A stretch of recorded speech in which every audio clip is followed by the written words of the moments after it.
ปูพรจับบานอาบใส่เรื่องนี้คือจีเรื่องระบอบปูพรเราได้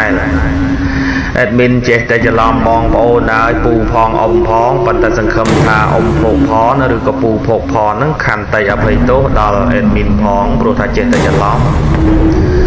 จังเรื่องนี้คือจีเรื่องต่อเตะตงtừหนึ่งเรื่องปูพรนั่งจับบานอาบโดยแอดมินประกาศเรื่องติดตามไปปรึกจังกันนะบองโอนจังใส่เรื่องนี้ต่อจบคณีแต่แอดมินกัดจิปีโปรทาเวงเป๊ะแอดมินจำมันอ้อจังบองโอนสดับไปปรึกมาซานั่นคือเรื่องรุนทดวัดสระโกหายมาดอเรื่องตีปีนั่นคือเรื่องปูพรนั่นจับบานอาบกอดเรียบรอบทาการนกกอดมันตอนบานบูเตในจุโกนเซอร์โลให้โกนเซอร์โลนั่งเมียนคณีใบเนี่ยรวมแต่กอดนะเมียนใบเนี่ยจังตื้อคณีระบอกกอดมันเนี่ยชมูท้าณให้มันเนี่ยเตี้ยชมูทับพี่ขนมนี้กอดเรียบร้อยกอดหาทาอาจังก็น่าปลุกทาจิมดแผลระบอกกอดบุเรียนจิมวยคณีดังจังตื้อกอดเป็นเจ้าทานเจ้อาบนั่งเป็นเจ้าตะเมาขบายวอดหดเมาขบายวอดนั่งกอดอัดสกอลทาอาบนั่งเชียเนี่ยนาเกณฑ์ขนมภูมินั่งกอดอัดดังเต้ดังตรมตะทาคณีกอดใบเนี่ยนั่นมันดังถักเกิดอย่างใบเต้ในขมายเจตเลยระบายคลายนั่งบ้านตื้อทัวอันเตะอาบได้หมกซีขบายวอดขบายสลาให้การนกกอดเป็นเจ้าทานเจ้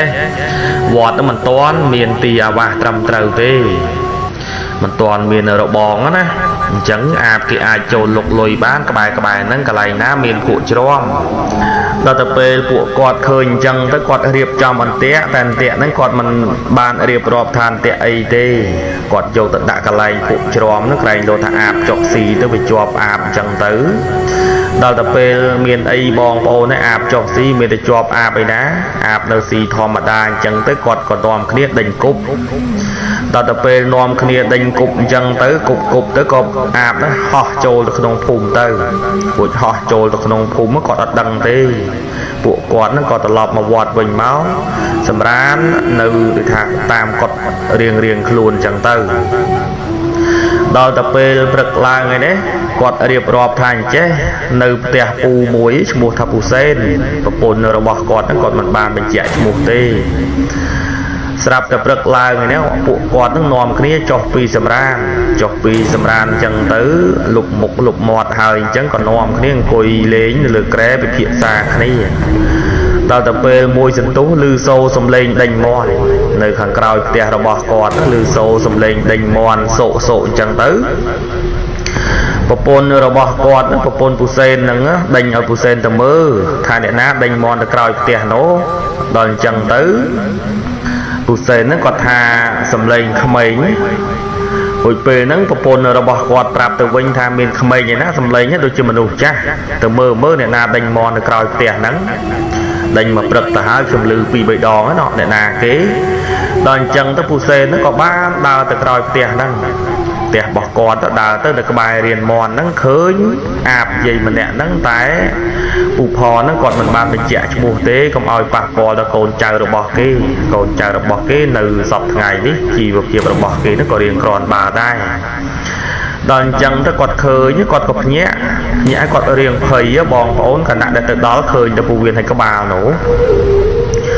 จังกอดรถมาปราบปนระบอกกอดวิ่งกอดทำมันดูไอ้จำไรมาเลยเมียนปูเวียนให้หนังกบ้าหายเมื่อบอกว่าตัวจะสลบสกอลดันจังตื้อปนระบอกกอดทัเต้โดยมันเชื่อเต้เมียนมันหน่วยน้ำเมียนปูเวียนให้กบ้าโน้หายในรัวกาดนะปนระบอกกอดนั่นก็จองตัวมือได้ดาวตะเปจองตัวมือได้จังตื้อปนระบอกกอดนั่นเลยทับให้ทองคลายท้องรุ่นรุ่งจมเยี่ยตาแต่กอดแต่เยี่ยจังถ้าเยี่ยตาเยี่ยนั่นคือเยี่ยในขนมพุ่มตอนจังตื้อตัวทากอดหาวนะหาวขมายเนี่ยเมียนบองหรือกับปูโพกพอเนาะให้หนึ่งขมายคณีกอดปีเนี่ยเตียดแต่ดังกบเปยหยกโน គាត់ផ្ទះគាត់ទៅថានៅមិនឆ្ងាយពីវត្តគាត់ស្រែកហៅបោះដៃក្មេងៗនឹងមកពួកគាត់ហ្នឹងក៏មកដល់ទៅពេលមកអញ្ចឹងទៅបងប្អូនហ្នឹងក៏តមគ្នាឃើញផ្ទាល់នឹងភ្នែកឃើញអាបហ្នឹងកោះបន្លាហោះទៅណាមរួចទេនៅដេកក្បែរទ្រង់មន់របស់ពូសេនដល់តែអញ្ចឹងទៅដូចថាពួកក្មេងៗបើនិយាយទៅពូផនហ្នឹងគាត់នៅក្មេងនោះហើយគាត់ឃើញអញ្ចឹងទៅយាយដែលជាអាបនោះក៏បានសុំអង្វរថាសុំកុំប្រាប់អ្នកណាហើយក៏សុំអង្វរម្ចាស់ផ្ទះពូសេននិងប្រពន្ធរបស់គាត់ថាមិនបាច់មាត់ប្រាប់អ្នកណាទេខ្ញុំសុំអង្វរខ្ញុំឈប់មកកន្លែងនេះទៀតហើយដល់តែអញ្ចឹងទៅពូផននោះក៏បានប្រាប់ទៅបាទសូមអភ័យទោសពូសេនប្រាប់ទៅពូផនរួមទាំងគ្នារបស់គាត់មានពូណាក់និងពូភាហ្នឹងប្រាប់ថាឯងជួយមើលគាត់ផងហើយជួយកាយពវៀនរបស់គាត់ហ្នឹងដាក់នៅមួយកន្លែងទៅហើយបាននិយាយទៅដេញសោកហ្នឹងចេះបងប្អូនយាយហ្នឹងគាត់ដេញខណៈពេលដែលអាបហ្នឹងឃើញដូចថាសំទោសមន់ហ្នឹងឃើញពវៀនរបស់គាត់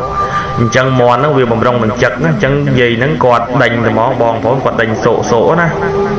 ដេញលឺសូរតែខ្យល់បងប្អូនធ្លាប់ដេញមន់បងប្អូនដឹងហើយដល់តែអញ្ចឹងទៅពូផនរួមទាំងគ្នារបស់គាត់ហ្នឹងកាយពវៀនគាត់ណាកាយពវៀនគាត់មកក្បែរគាត់អញ្ចឹងទៅហើយយាយហ្នឹងក៏ប្រាប់ថាចៅអើយកុំកាយយាយខ្លាំងពេកឈឺណាស់តែយាយហ្នឹងគាត់និយាយអញ្ចឹងហើយខណៈពេលហ្នឹងពូសេនហ្នឹងក៏បានយកអង្រុតយកមកក្រុងគាត់ណាកុំឲ្យមន់ហ្នឹងចឹកពវៀនមន់វាដើរក្បែរហ្នឹងចឹកពវៀនគាត់ហើយពួកគាត់មិនហ៊ានលើកយាយហ្នឹងទៅឯណាទេទុកនៅកន្លែងហ្នឹងហើយប្រាប់ឲ្យពូផនរួមទាំងក្មេងវត្ត2នាក់ទៀតនៅអង្គុយនៅកន្លែងហ្នឹងផ្លាស់វេនគ្នាហូបបាយរួមជាមួយនឹងគាត់ផងនោះហើយលោកយាយហ្នឹងចេះតែប្រាប់ថាចៅឯងជួយវិថាស្រោចទឹកដាក់ពវៀនផងកុំឲ្យវាស្ងួតដែលកន្លែងហ្នឹងពូផនបញ្ជាក់ថាកន្លែងហ្នឹងអាណិតគាត់ដែរគាត់ថាបើពវៀនគាត់ស្ងួតទៅគាត់ឈឺគាត់ស្រែកអញ្ចឹងគាត់នៅអង្គុយស្រោចទឹកដាក់ពវៀនរបស់យាយអាបហ្នឹងរហូតតតែយប់ផ្លាស់វេនគ្នាណាបងប្អូនតែពេលហ្នឹងពូផនគាត់បញ្ជាក់ថាអញ្ចឹងมันអាចលាក់បាំងបានទេអ្នកភូមិគេចេះតែចេញចូលទៅហើយឃើញមនុស្សនៅខាងក្រោយផ្ទះអញ្ចឹងគេក៏ឃើញមានចាស់3 4 5នាក់ទៀតអញ្ចឹងណាតាយាយគាត់ឃើញតែគាត់ក៏មិនមាត់មិនកដែរហើយក៏មានក្មេងៗមកពីកន្លែងផ្សេងមកឃើញដល់តែឃើញអញ្ចឹងទៅគេក៏និយាយប្រាប់ទៅឪពុកម្ដាយរបស់គេពេលល្ងាចហ្នឹងមនុស្សនាំគ្នាផ្អើលឆោឡោមកមើលណាដល់អញ្ចឹងទៅនាំគ្នាក្រុងយាយអាបនឹងរហូតដល់តែម៉ោង9យប់ហើយគាត់បញ្ជាក់ថាអញ្ចេះម៉ោង9យប់ហ្នឹងគាត់ក៏បើកអង្រុតហ្នឹងទៅស្រាប់តែយាយហ្នឹងហោះទៅវឹងដូចសត្វពំអ្វីហោះអញ្ចឹងណាពូផនគាត់ប្រាប់ថាអញ្ចឹងថាដូចសត្វហ្នឹងពំស្អីហោះអញ្ចឹងហោះវឹងទៅចូលផ្ទះរបស់គាត់ទៅពួកចូលផ្ទះរបស់គាត់ហ្នឹងគាត់បញ្ជាក់ថាអញ្ចេះហោះគាត់បន្តិចហ្នឹងគាត់ផ្ដាំអ្នកទាំងអស់គ្នាថាគាត់ឈប់ឲ្យឃើញទៀតហើយគាត់ឈប់មកកន្លែងហ្នឹងទៀតហើយដល់អញ្ចឹងទៅអ្នកភូមិទៅថានាំគ្នារត់ទៅតាមដល់ផ្ទះគាត់ដើម្បីមើលថាគាត់ចូលក្នុងខ្លួនរបស់គាត់យ៉ាងម៉េចអញ្ចឹងទៅស្រាប់តែទៅដល់ផ្ទះឯណោះក៏លេចមើលទៅប្តីរបស់យាយអាបណោះកាន់ខ្វៅមួយអង្គុយមាត់ចដាលចាំតែចាំហ្នឹងមិនមែនតែចាំកាប់ប្រពន្ធគាត់ទេគឺដូចថាចាំអ្នកស្រុកអ្នកភូមិបើមានអ្នកណាទៅមើលទៅសួរនាំអីចេះចុះគាត់ខឹងប្តីរបស់គាត់ជួយលាក់អញ្ចឹងណាពេលហ្នឹងអ្នកភូមិផងដូចថានៅក្បែរហ្នឹងគេនាំគ្នាចាំមើលថាយាយហ្នឹងចេញមកទៀតដែរឬអត់យាយហ្នឹងក៏មិនដែលចេញមកស្ងាត់បាត់ឈឹងទៅតែគាត់រៀបរាប់អញ្ចឹងហើយពួកវៀនពួកតាំងគាត់ទៅកោះបន្លាទៅណាមរួចមិនដឹងថាព្យាបាលយ៉ាងម៉េចជាអីហ្នឹងគឺពូភោគផហ្នឹងគាត់បញ្ជាក់ថាគាត់លែងដឹងហើយគាត់ទៅវត្តទៅគាត់ក៏បួសទៅអញ្ចឹងសាច់រឿងនេះគឺជាសាច់រឿងរបស់ពូភោគផនដែលគាត់ជាអ្នកជួបផ្ទាល់តែម្ដងហើយគាត់បញ្ជាក់ថាគាត់នឹងហើយជាអ្នកស្រោចទឹកដាក់ពវៀន របស់យាយអាបហ្នឹងហើយគាត់យកឈើឆ្កឹះពោះវៀនរបស់គាត់ឲ្យមូលមកដុំនៅក្បែរស្មាទោសនៅក្បែរក្បាលគាត់អញ្ចឹងទៅហើយយករត់នឹងក្រុងហើយគាត់បញ្ជាក់ថាមានដូចថាយកធៀងថ្នោតនោះបាំងកុំឲ្យគាត់ក្តៅទៀតផងនេះបើនិយាយទៅរឿងពិតរបស់គាត់គាត់បញ្ជាក់ថាគាត់នឹងហើយគាត់ឃើញតែម្ដងហ្នឹងទេអាបហ្នឹងឃើញច្បាស់នឹងភ្នែកដកកហើយគាត់នឹងនៅក្នុងភូមិដូចថាបើនិយាយទៅថាអ្នកភូមិគេដឹងហើយតែគេមិនហ៊ានបញ្ចេញឈ្មោះហើយគាត់ហ្នឹងក៏មិនហ៊ានបញ្ចេញឈ្មោះដែរកុំឲ្យកូនចៅគេអន់សពុនចិត្តអញ្ចឹងទៅហើយបច្ចុប្បន្ននេះគាត់បញ្ជាក់ថាគាត់ចាក់ចេញពីភូមិហ្នឹងហើយគាត់លែងនៅភូមិហ្នឹងខណៈដែលគាត់មានគ្រួសារមករស់នៅខាងគ្រួសាររបស់គាត់ប្រហែលឆ្នាំគាត់យូរបានទៅស្រុកកំណើតរបស់គាត់ម្ដងអញ្ចឹងរឿងអាបបើនិយាយទៅមានពិតប្រកបបងប្អូនហើយអាបហ្នឹងក៏មិនមែនមានតែមួយប្រភេទតែមានច្រើនប្រភេទមានអាបប្រពៃណីមានអាបមនុស្សឬក៏ដូចថាអាបគេកាន់គេសន្ធិដ្ឋអញ្ចឹងទៅហើយអាបមនុស្សហ្នឹងដូចថាមានវិញ្ញាណទី2ចូលសន្ធិដ្ឋគាត់យប់ឡើងគាត់ដកកហើយងាយស្រួលមើលទេបងប្អូនករបស់គាត់ហ្នឹងអត់ជាទេដូចដែលអាបនៅភូមិក្បែរអេដមីនមួយណាករបស់គាត់ហ្នឹងបើនិយាយទៅអេដមីននៅតូចចេះតែមើលករបស់គាត់ជុំវិញហ្នឹងគឺអត់ជាទេមានដំបៅហើយដំបៅហ្នឹងយើងមើលទៅឃើញដំបៅថ្មីមានហូរទឹករងៃហើយដូចថាគាត់តែងតែបង់កម្មាហើយនៅក្បែរគាត់ហ្នឹងគឺមានក្លិនឆ្អាបមែនតើគាត់បង់កម្មាការពារកុំឲ្យគេឃើញករបស់គាត់ហើយភ្នែករបស់គាត់បើនិយាយទៅខុសពីភ្នែកមនុស្សធម្មតាគាត់មិនហ៊ានសម្លឹងទៅអ្នកណាចំទេមើលគេតែចុងភ្នែកអញ្ចឹងណាដូចដល់ទៅពេលដូចថាយប់ឡើងបើចង់ឃើញគាត់ខ្ទង់ម៉ោង12ម៉ោង1គាត់តែងតែចេញហើយគាត់ចេញមិនយូរទេចេញប្រហែលជា2ទៅ3ម៉ោងគាត់ត្រូវមកផ្ទះវិញហើយអញ្ចឹងរឿងអាបមនុស្សដែលដកកហ្នឹងមិនមែនថាក្នុងរឿងភាគគេលេងហើយបងប្អូនគិតថាគេកុហកទេរឿងហ្នឹងវាមានពិតមែនកាលពីសម័យមុនតាមភូមិតាមស្រុកនីមួយតែងតែមានហើយសម័យនេះបងប្អូនខ្លះថាអស់ហើយតែតាមការពិតនៅមានណាបងប្អូនអាចសម្លឹងបានភូមិណាបែបរៀងធំរៀងបុរាណអញ្ចឹងតែងតែមាន1 2មិនខានទេហើយរឿងអាបមកប្រភេទទៀតហ្នឹងអាបប្រពៃណីអេដមីនក៏ធ្លាប់និយាយរឿងហ្នឹងដែរតាក់ទងទៅនឹងដើមឈើឬក៏ដើមភាគច្រើនអេដមីនចំណាំណាដើមកញ្ជើបៃតាចនៅស្រុករបស់បងប្អូនមិនដឹងថាហៅដើមអីតែស្រុកអេដមីនដើមកញ្ជើបៃតាចដើមហ្នឹងផ្លែវាទុំមកពណ៌ក្រហមហើយបើយើងហូបវាទៅវាមានរសជាតិស្តៀងផ្លែស្ងាត់បាទស្តៀងផ្លែស្ងាត់ហើយបើស្កាលណាយើងឲ្យវាត្រូវខ្យល់ណាវារៀងហឹលផ្លែវាហ្នឹងវារៀងហឹលហើយបងប្អូនចំណាំមើលដើមហ្នឹងគឺនៅដុះលើទួលដាច់ស្រយាលស្លឹកវាធំសុបទ្រុបដើមវាមានបន្លាដល់ទៅពេលបងប្អូនសម្គាល់មើលទៅងាយស្រួលសម្គាល់ទេបើសិនជាបងប្អូនចូលទៅដល់ក្រោមដើមហ្នឹងបងប្អូនងើយមើលទៅបើមេឃវារលោងអញ្ចឹងប្រកបណាស់មានពពួកអាប្រពៃណីគេនៅកន្លែងហ្នឹងហើយអាប្រពៃណីហ្នឹងចេះបងប្អូនភ្លើងវាហ្នឹងប្រប៉ិនមេជើងប្រប៉ិនមេដៃភ្លឺណាភ្លឺប្រប៉ិនប៉ុណ្ណឹងហើយហោះតាមទួលបងប្អូនខ្លះក៏ឃើញបងប្អូនខ្លះក៏មិនធ្លាប់ឃើញដែរហើយនៅកន្លែងដើមឈើហ្នឹងបងប្អូនដូចថាសម្លឹងទៅឃើញមេឃរលោងប្រៀបដូចជាមនុស្សឡើងចុះរាល់ថ្ងៃកាន់មេឃឬក៏ឡើងទៅលើដើមហ្នឹងរាល់ថ្ងៃអញ្ចឹងធ្វើឲ្យមេឃហ្នឹងវាសឹកវារលោងហើយមេឃហ្នឹងវាមិនធំប្រមាណទេប៉ុនកដៃប៉ុនមេជើងហ្នឹងមេឃខ្លះទៅក៏ប៉ុនកជើងអញ្ចឹងទៅវាមានដូចថាស្នាមមនុស្សសំទោសស្នាមដោយមនុស្សកាន់ហើយនឹងឡើងចុះធ្វើឲ្យមេឃហ្នឹងរលោងអញ្ចឹងណាតែមានគិតពិចារណាទៅថាដើមហ្នឹងវាមានបន្លារួចដើមហ្នឹងមនុស្សឡើងធ្វើអីបើដូចថាដើមក៏មានមេឃវាតូចក៏មានបន្លាដែរបន្លាវារាងកោងកោះយើងដើរក្បែរទៅកោះយើងទៀតបន្លាវារឹងណាស់អញ្ចឹងយប់ឡើងតែងតែចេញហ្នឹងភ្លើងហ្នឹងតូចទេបងប្អូនអាចនឹងច្រឡំភ្លើងនេះភ្លើងនោះអញ្ចឹងទៅហើយកាលពីមុនហ្នឹងសម្បូរណាស់ទួលនៅពីខាង ត្បូងផ្ទះ admin តែរៀងឆ្ងាយបន្តិចទួលនឹងសម្បូរយប់ឡើងគឺចេញមកហើយ6 7ភ្លើងអញ្ចឹងទៅចែកផ្លូវគ្នាហោះអញ្ចឹងណាហើយពេលខ្លះទៅក៏នៅជាមួយនឹងកន្ទប់ខ្មៅ admin ក៏ធ្លាប់សម្រាយរឿងកន្ទប់ខ្មៅទៅឲ្យបងប្អូនស្ដាប់កំសាន្តប្រកបដោយដូចថាចំណេះដឹងដែរបងប្អូនខ្លះគាត់អត់ដឹងអញ្ចឹងទៅតាមស្រុកស្រែជនបទគាត់យកកន្ទប់ពណ៌ខ្មៅ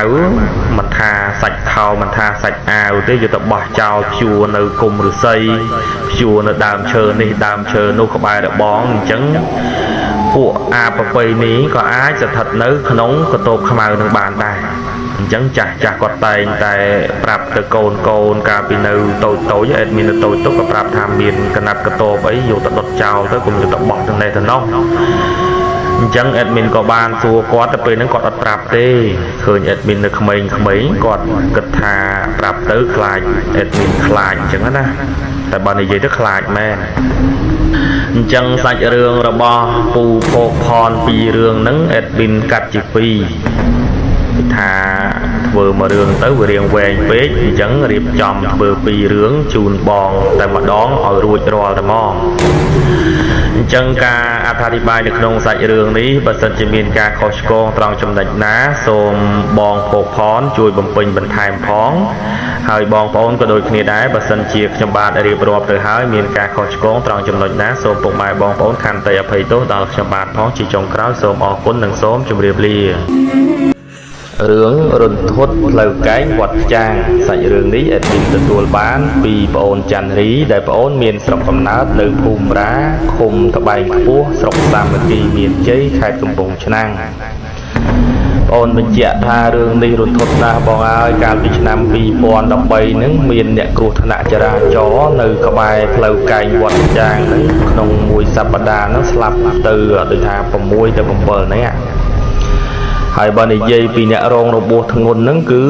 ច្រើនរាប់ផ្លេចដល់ថ្នាក់អ្នកភូមិហ្នឹងខលទៅខាងវិទ្យុ ABC ណាខាង ABC ហ្នឹងក៏ចាប់ផ្ដើមឆោឡោឆ្ងល់ដែរខណៈដែលគ្រោះថ្នាក់ហ្នឹងវាខ្លាំងពេកទៅហើយបើនិយាយទៅបងអូនរៀបរាប់ថារឿងហ្នឹងកើតឡើងនៅក្នុងឆ្នាំ2013និយាយពីបងអូនបន្តិចសិនបច្ចុប្បន្នហ្នឹងបងអូនមិនបានរស់នៅស្រុកកំណើតទេគឺមករស់នៅក្បែរផ្សារត្រាជាមួយនឹងភរិយារបស់ប្អូនតែរឿងរ៉ាវនោះប្អូននៅចាំបានទាំងអស់ប្អូនបញ្ជាក់ថានៅភូមិខ្ចាងស្រុកសាមគ្គីមានជ័យនឹងមានវត្តមួយហៅថាវត្តខ្ចាងដែរ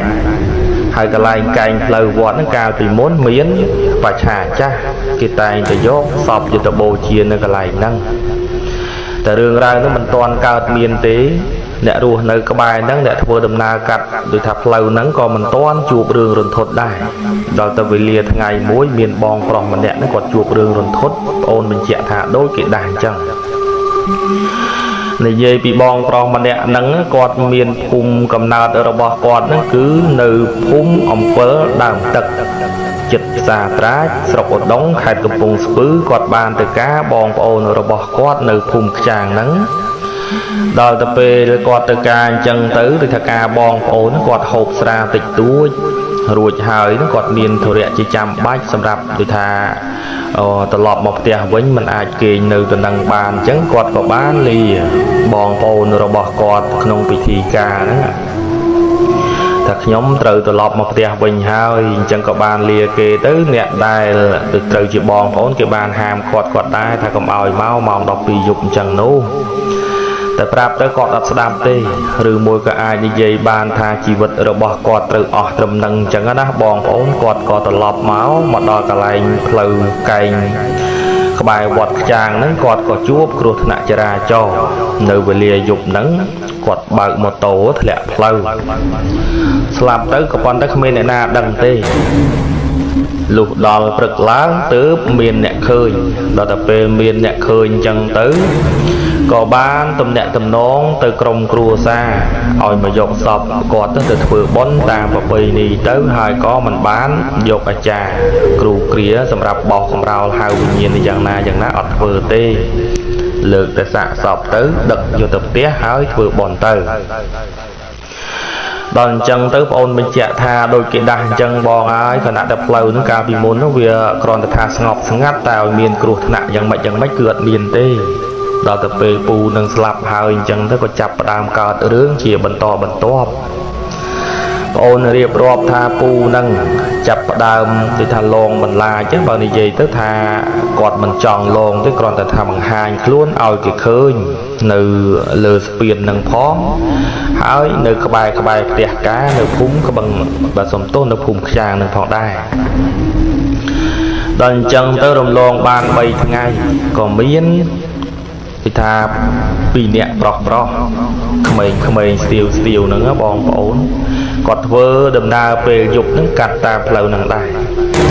ហើយគាត់ក៏មិនបានដឹងរឿងដែរអញ្ចឹងគាត់ធ្វើដំណើរកាត់អញ្ចឹងទៅគាត់ក៏បានដួលម៉ូតូដោយខ្លួនឯងដួលនៅក្បែរស្ពានហ្នឹងហើយពេលហ្នឹងបើនិយាយទៅថាគាត់មិនទាន់ស្លាប់ទេបងអូនបញ្ជាក់ណាថាគាត់មិនទាន់ស្លាប់ទេទើបតែស្លាប់ទេឃើញ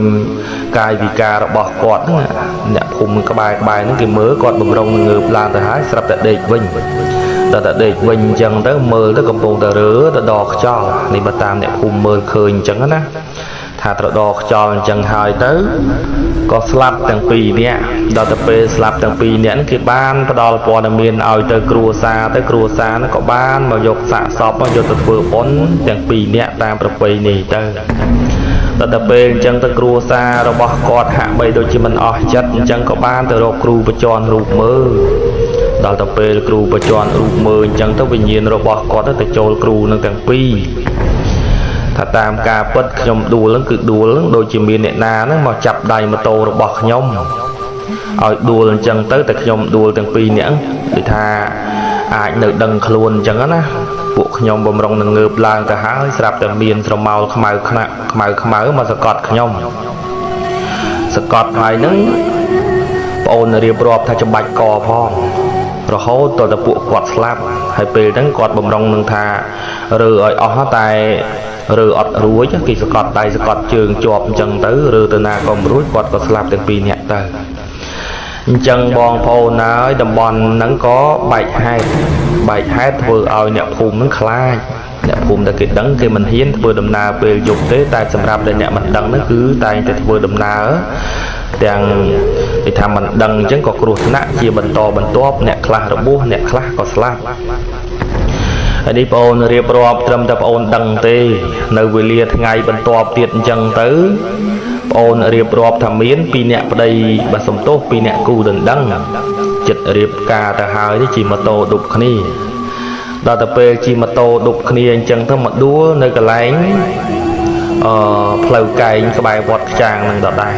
ដួលនៅកន្លែងនឹងដដែលទៅបងអូនរៀបរាប់ថានោះបងអូនឃើញផ្ទាល់ភ្នែកខណៈដែលបងអូនហ្នឹងគឺនៅក្បែរហ្នឹងទេដល់អញ្ចឹងទៅដួលស្លាប់ទាំងពីរទៅពុជដួលស្លាប់ទាំងពីរទៅគ្រួសារក៏មក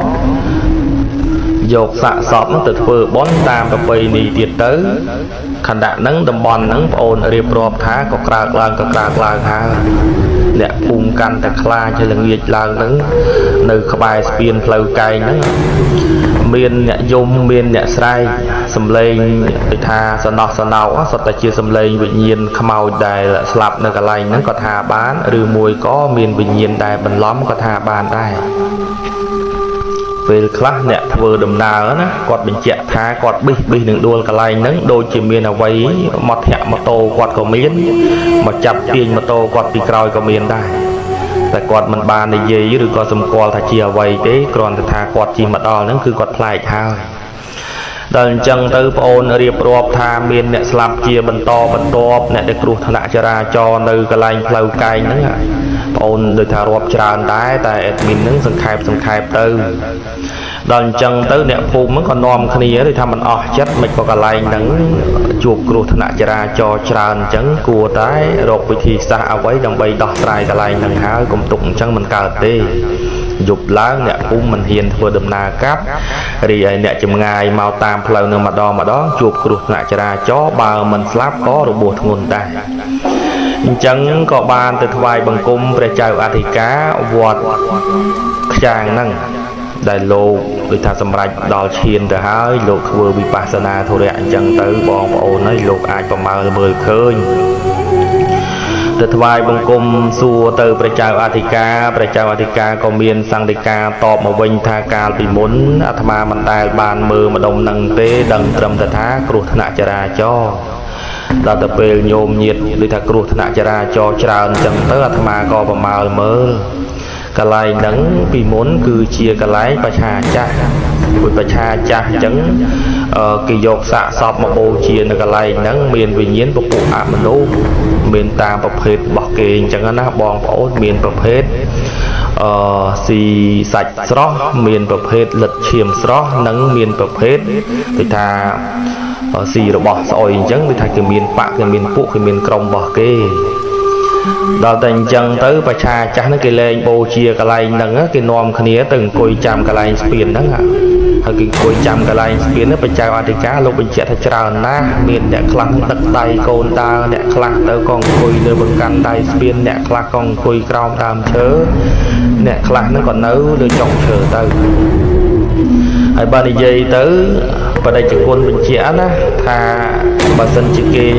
យកបានអ្នកណាម្នាក់ឲ្យចាំកន្លែងហ្នឹងគឺគេអាចចាក់ចេញពីកន្លែងហ្នឹងបានហើយអញ្ចឹងទៅគេតែងតែដណ្ដើមគ្នាធ្វើគឺថាធ្វើឲ្យមានគ្រោះថ្នាក់អញ្ចឹងទៅអ្នកខ្លះរាសីខ្ពស់អញ្ចឹងមិនអីទេត្រឹមតែថាគ្រោះថ្នាក់តិចតួចហើយអ្នកខ្លះដែលរាសីទាបអាចបាត់បង់ជីវិតដល់ទៅពេលបាត់បង់ជីវិតអញ្ចឹងទៅអ្នកដែលគេដូចថាគេធ្វើឲ្យបាត់បង់ជីវិតហ្នឹងគេបានម្នាក់នឹងជំនួសវិញ្ញាណរបស់គេទៅរកកន្លែងផ្សេងឬមួយក៏គេទៅចាប់កំណើតទៅបានអញ្ចឹងទៅខណៈដែលប្រជាអធិការរៀបរាប់អញ្ចឹងហើយ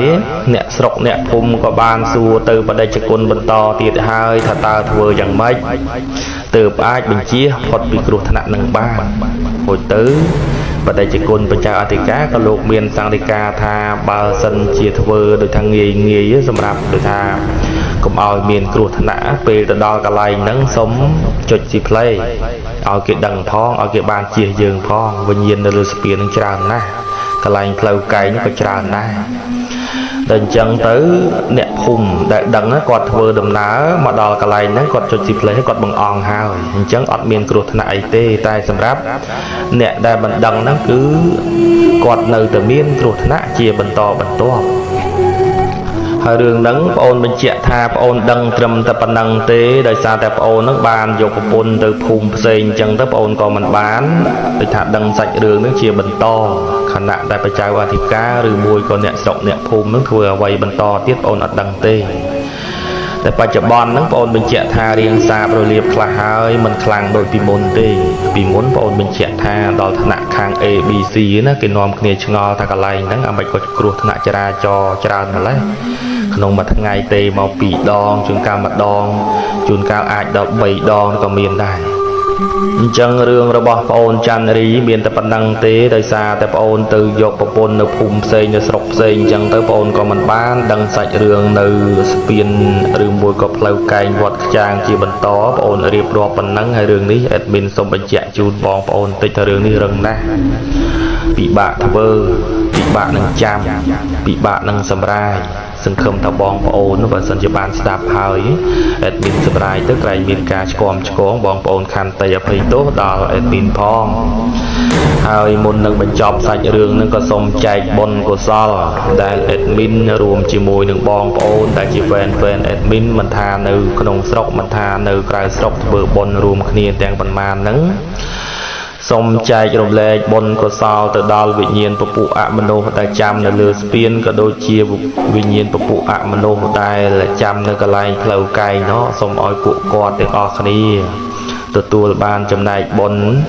ស្មើគ្នាហើយបើសិនជាទទួលបានចំណែកបុណ្យហើយសូមវិញ្ញាណអនាថាទាំងអស់នោះជួយឲ្យពោសពសាធុការដល់បងប្អូន